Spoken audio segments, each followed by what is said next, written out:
Falooda ice cream எப்படி செய்யலான்னு பார்க்கலாம். உங்களுக்கு தேவையான ஃபேவரட்டான சாக்லேட் இல்லை வெண்ணிலா ஐஸ்கிரீம் எதையாவது வாங்கி வச்சுக்கோங்க. வீட்டில் எந்த பழம் இருந்தாலும் அதை கட் பண்ணி வச்சுக்கோங்க. சாக்லேட் ஃப்ளேவர் என்னுடைய பேரன் அப்படியே கிளாஸில் இது பண்ணுறாரு. பைனாப்பிள் இருந்தது வீட்டில், பைனாப்பிள் எல்லாத்தையும் அதில் போட்டுட்டு அதுக்கப்புறம் ஒரு சேமியாவை வேக வச்சு எடுத்துக்கணும்.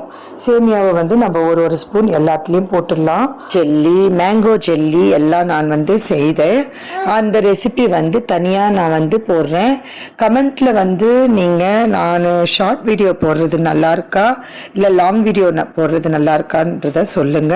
வேக வச்ச சேமியா, சப்ஜா seed, mango jelly, grape jelly, flavour உங்கள் ஃப்ளேவர் எந்த ஐஸோ அது, பைனாப்பிள், அதுக்கப்புறம் பப்பாயா, என்ன ஃப்ரூட் வேணுமோ அந்த ஃப்ரூட்டை நீங்கள் போட்டு நீங்கள் ஃபலூடா ஐஸ்கிரீம்